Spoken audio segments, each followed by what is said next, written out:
bisa untuk melaksanakan kewajiban-kewajiban kita, ya, ketaatan Allah Subhanahu wa Ta'ala. Mudah-mudahan seluruh apa yang kita lakukan dalam rangka mencari Allah, kata Allah seperti apa yang soleh. Amin. Mudah-mudahan kita berikan kesehatan oleh Allah, ya. Sehat hati kita, sehat pikiran kita, sehat fisik kita, dan sehat dompet-dompet kita. Amin.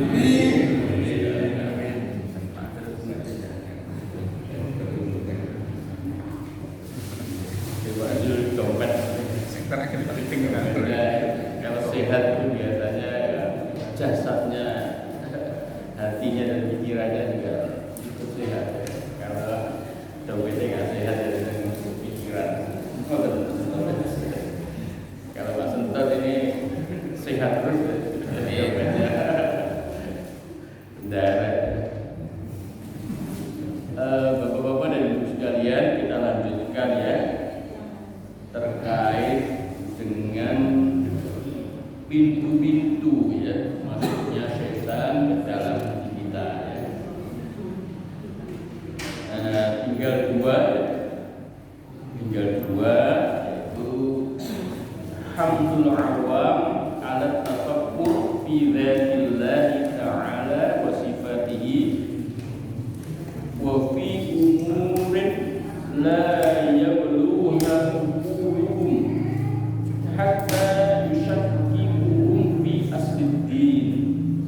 Jadi di antara pintu yang lain ya, yang menjadikan setan itu bisa ya mengganggu atau masuk ke dalam hati kita itu adalah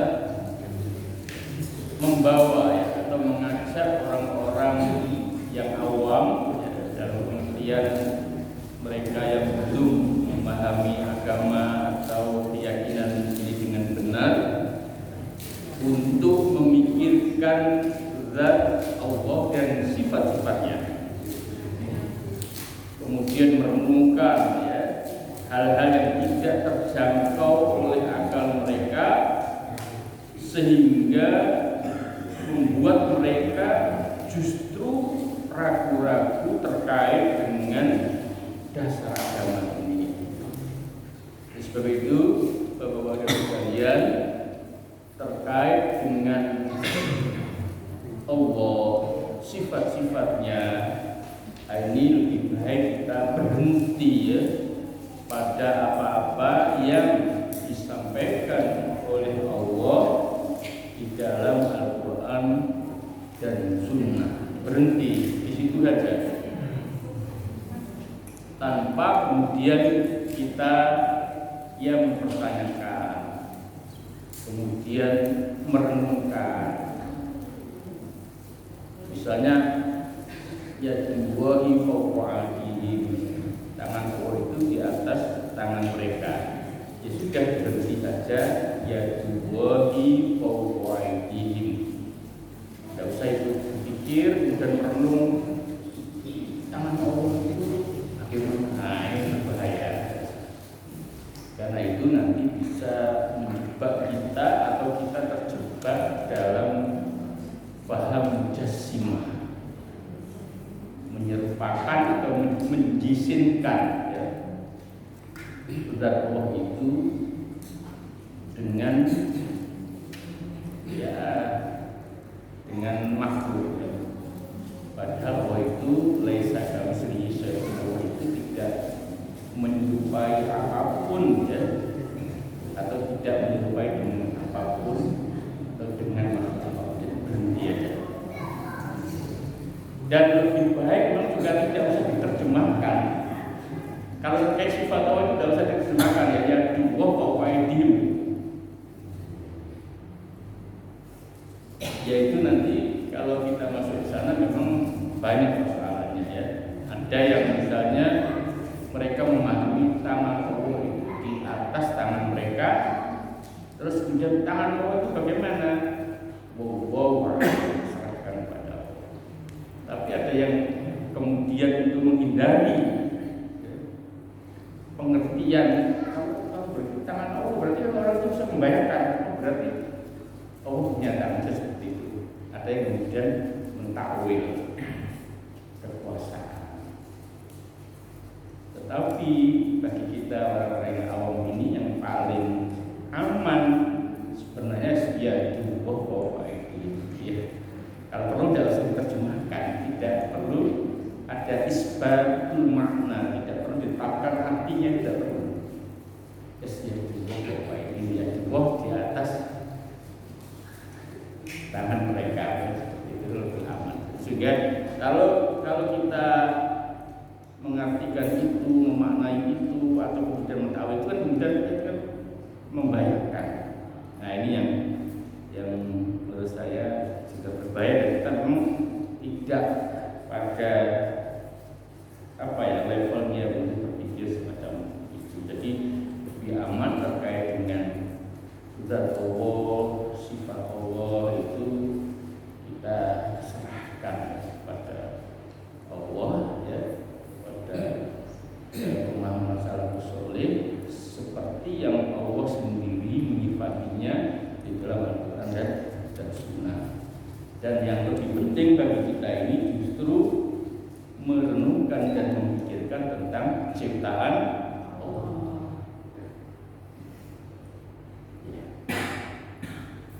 Jadi inna fi khalqis samawati wal ardi wa ikhtilafil laili wan nahar dan seterusnya. Kemudian Rabbana ma khalaqta hadza batila. Seperti itu. Itu tentang ciptaan Allah. Berikutnya adalah su'udzon bil muslimin.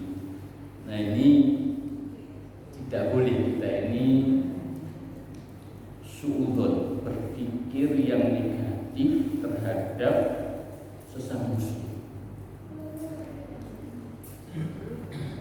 Fa inna man hakama ala muslimin bi su'i dzannihi ihtaqaruhu wa aqlaq wa aqlaqa fihi lisanuhu wa ra'a nafsuhu khairan minhu fa inna ma yatarassahu su'udzan bi khabathi dhanni di anna al-mu'min yatlubu al-mu'adhira lil mu'min wal munafiqu yabhathu an uyubihi. Jadi hendaknya kita ini sesama orang beriman, sesama muslim itu lebih mengedepankan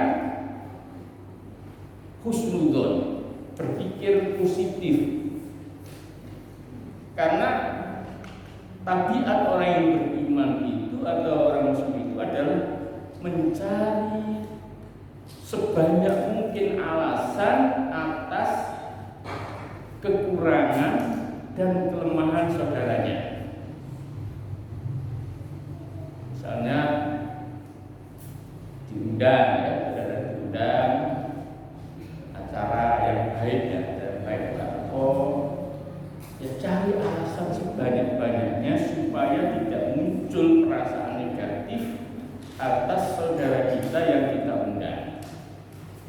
Mungkin dia sedang sibuk, enggak kok, tak girlfriend kok, tapi kan dia punya urusan lain. Siapa tahu keluarganya dia sakit, kalau keluarganya sakit, tapi kan semua ngerti dia sambang bujuni seneng loro ya kan, jadi ada alasan terus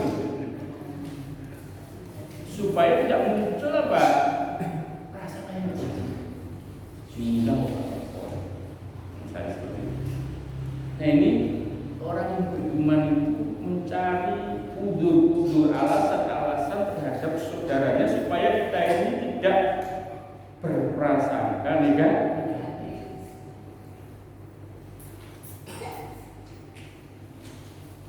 Karena apa saudara sekalian? Karena prasangka negatif itu ya, biasanya muncul dari hati yang tidak baik. Kalau di dalam kitab ini muncul dari jeleknya prasangka kita, sehingga kita menilai orang lain itu sesuai dengan perasaan kita. Nah kalau perasaan kita itu baik, positif, bersih, insya Allah prasangka perhatikan, yang kita sampaikan atau yang kita munculkan kepada saudara kita, ya itu baik, tapi kalau jelek,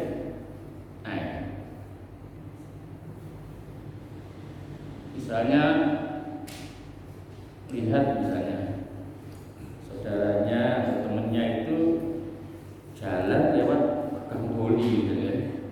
Padahal dia punya saudara di situ. Nah, tapi kalau kita berprasangka negatif, nah ini berbahaya. Semua ini walau dia kan saudaranya di situ. Nah itu kan bisa jadi merupakan cerminan atau gambaran pada dirinya sendiri. Jangan-jangan orang yang berprasangka itu juga senang melakukan itu. Ini kan sehingga mencari banyak alasan. Meskipun sebenarnya mungkin benar, tapi ya mungkin dia punya saudara situ. Dulu saya juga pernah baru lulus pesantren itu mengunjungi teman saya yang kebetulan tinggalnya itu di Gang Doli dulu. Sekarang kelihatannya sudah mulai tidak, tapi tersebar kemana-mana sekitarnya seperti itu. Saya waktu datang itu karena tidak tahu sama sekali, saya heran juga orang-orang sekitar situ sangat sumeh, rakyat. Saya jalan itu dihampir doang ya.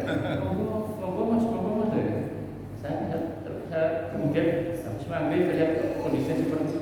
Saya teman saya ternyata itu adalah tempat seperti itu.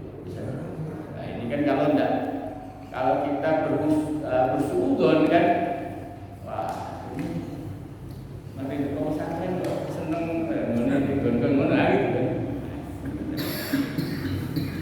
Nah, Bapak-bapak dan Ibu sekalian, terkait dengan penyakit-penyakit hati, ya, sebagaimana yang pernah kita sampaikan bahwa pintu-pintu masuknya setan itu adalah sifat-sifat manusia itu sendiri dan sifat-sifat itu yang jelek.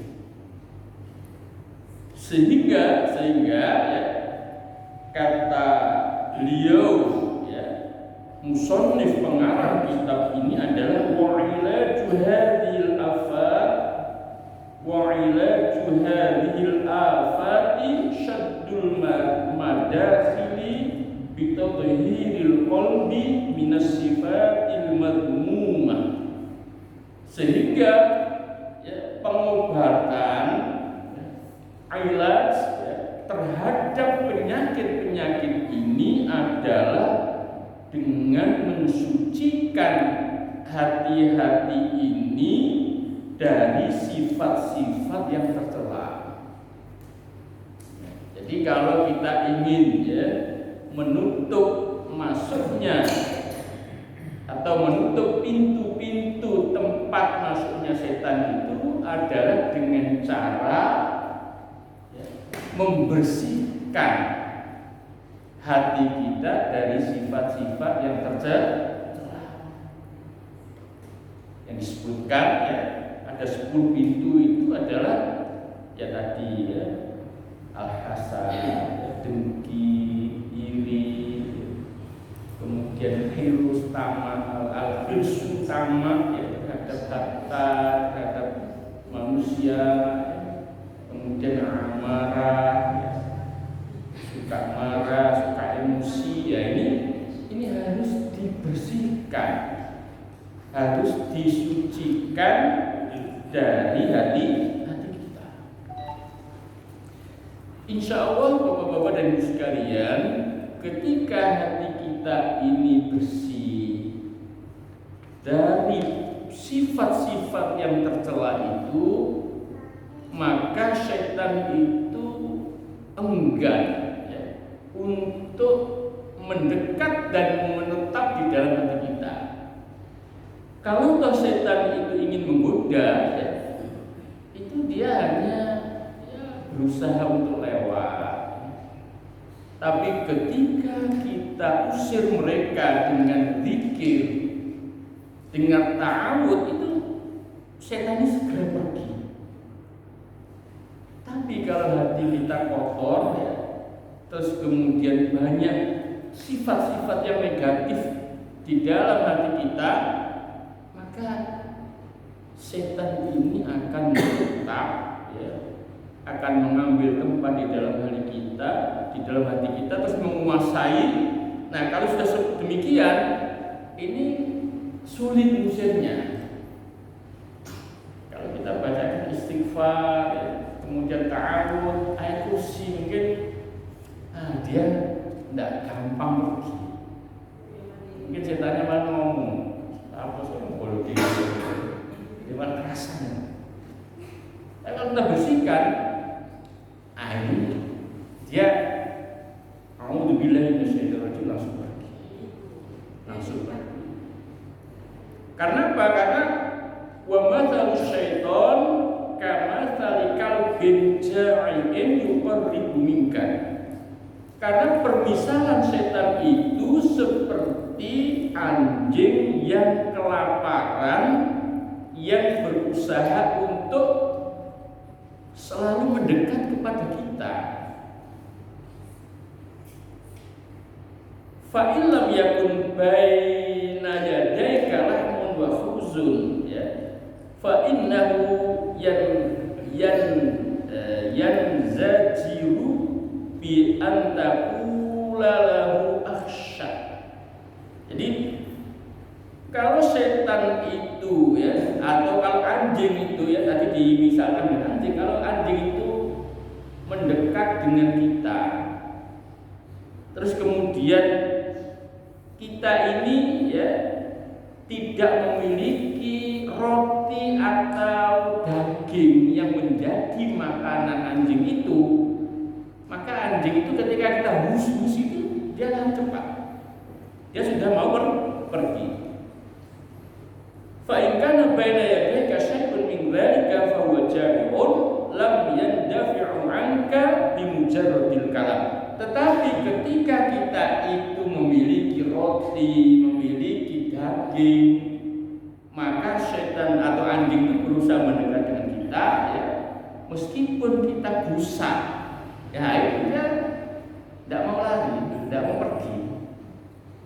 Apalagi anjingnya ini anjing yang sangat kelaparan, dia selalu membutuhkan kita, mengejar kita. Soalnya kita punya apa? Kita punya roti dan daging yang merupakan makanan bagi anjing. Nah, demikian juga ketika hati kita itu kotor, yang menyimpan banyak penyakit, maka setan itu ya tidak gampang diusir. Karena ya itu tadi, dia melihat kita punya makanan, ya, yang dibutuhkan oleh setan.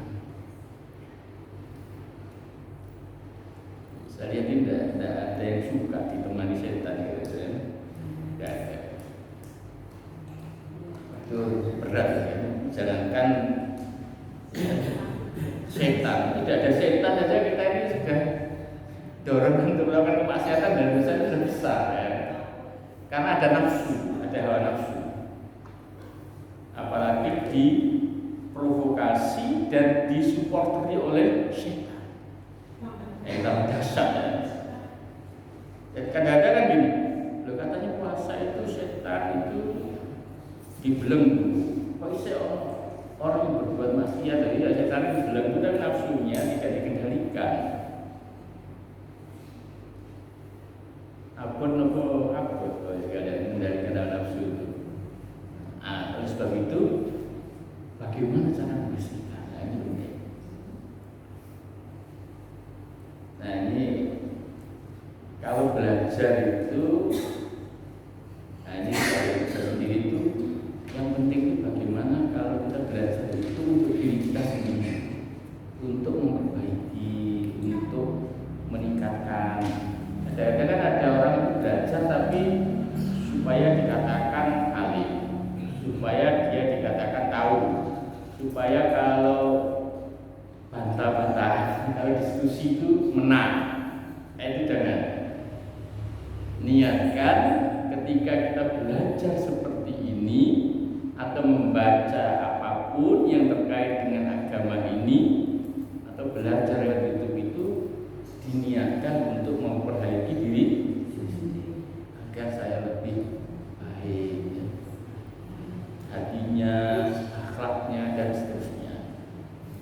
sehingga supaya hati kita ini bersih ya, supaya kita bisa memperbaiki sifat-sifat yang jelek ini, maka kita juga harus tahu sebenarnya penyakit-penyakit yang ada di dalam hati kita ini apa. Titik lemah kita itu di mana? Ini penting. Titik lemah itu penting. Kadang-kadang soalnya kita ini tidak tahu ya. Kalau orang tidak sholat atau kita tidak sholat itu kan gampang. Iya tadi ya nggak sholat. Oh saya tadi menunda-nunda sehingga lewat. Atau saya sholat tapi akhir waktu. Itu kan kelihatan. Tapi kalau misalnya di dalam hati kita itu ada kedengkian, ini kan penyakit yang sama. Kalau ada di dalam hati kita ini sifat ujub, ya, membanggakan kelebihan kita, itu kan belum tentu kita tahu. Kalau misalnya di dalam hati kita itu ada riya, nah ini kan kadang-kadang antara riya yang ingin dipuji dengan memotivasi ya, atau memberikan informasi supaya dia ikut, itu kan juga kalau saya sampaikan ini supaya diikuti yang lain. Saya ini kan tipis. Terus kemudian antara menunjukkan kesyukuran atas nikmat dengan kesombongan itu juga sulit, sehingga memang perlu dideteksi titik lemah kita itu apa. Saya ini misalnya, saya kalau masalah pasangan hidup, insya Allah sudah beres ya. Saya sudah puas dengan satu istri, saya berbahagia dengan satu istri. Ini misalnya, berarti sudah persoalan wanita beres. Masuk ditawar mau wayu, insya Allah wanita beres, tak mikir. Masalah profesi ya, masalah kedudukan, tahta, pekerjaan, insya Allah juga beres. Gak mikir ya, sesuai. Saya pikirin. Tapi kemudian mikir.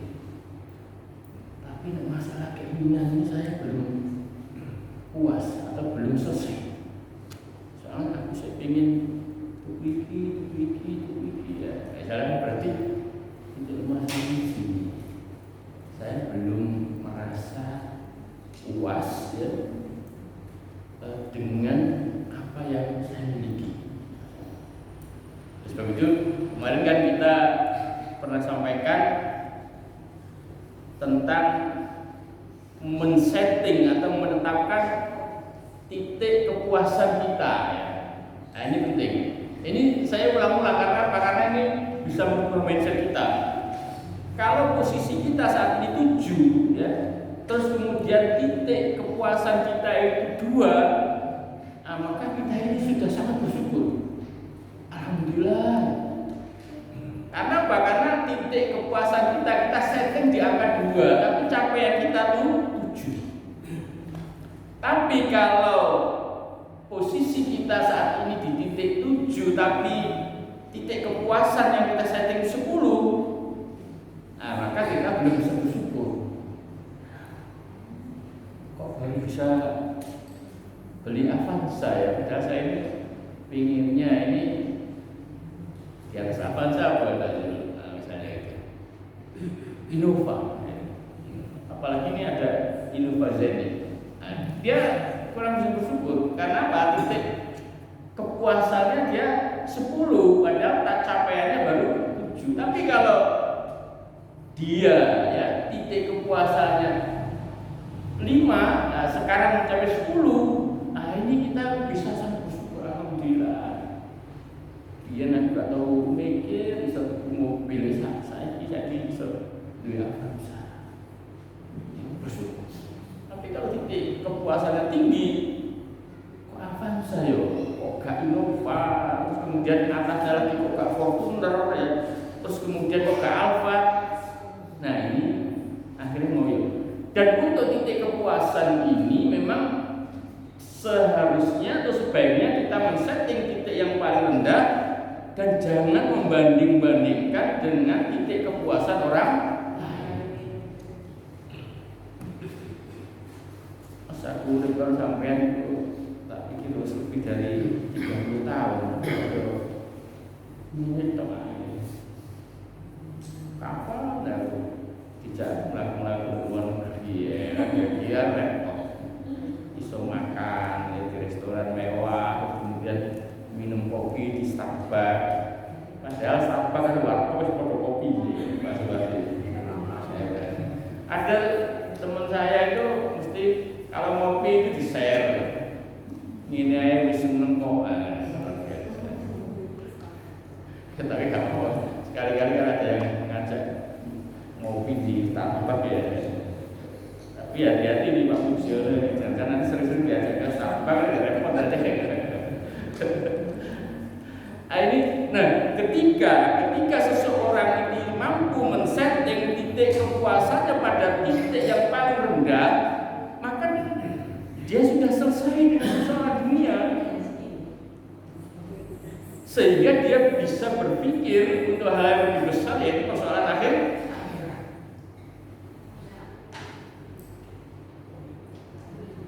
Kan berbeda kan, kalau di Starbucks 75, di warkop mungkin 5000, kan berbeda. Dan itu selesai. Nah, itu di dalam ilmu tasawuf, di dalam ilmu tazkiyah ini disebut dengan tadi qanaah, syukur, zuhud. Ketika dia sudah selesai dengan persoalan-persoalan dunia ini, nah dia bisa fokus lebih pada persoalan akhirat, persoalan yang lebih besar.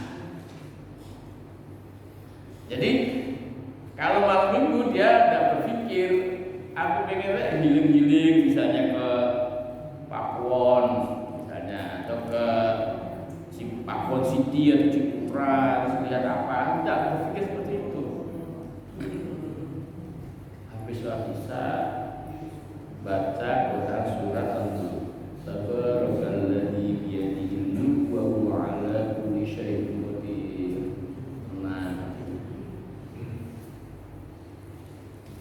di samping tempat tidur ada buku tentang konsep pensucian jiwa, diambil aja satu halaman.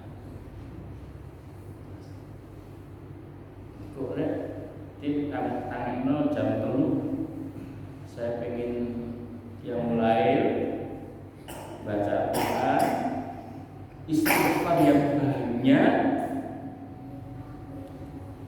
Kita ini masih banyak masalah sih, karena anak ini belum mapan. Kita berdoa menimbi, alhamdulillah sudah ada beras yang bisa dimasak. Jadi berhenti ada, sudah ada beras, terus ada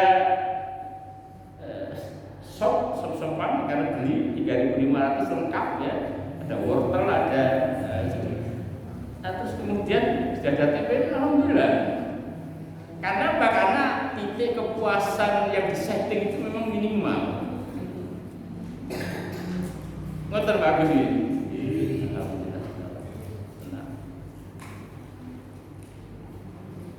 Mungkin orang sing dulu Pak izin ya, nak bayarnya saya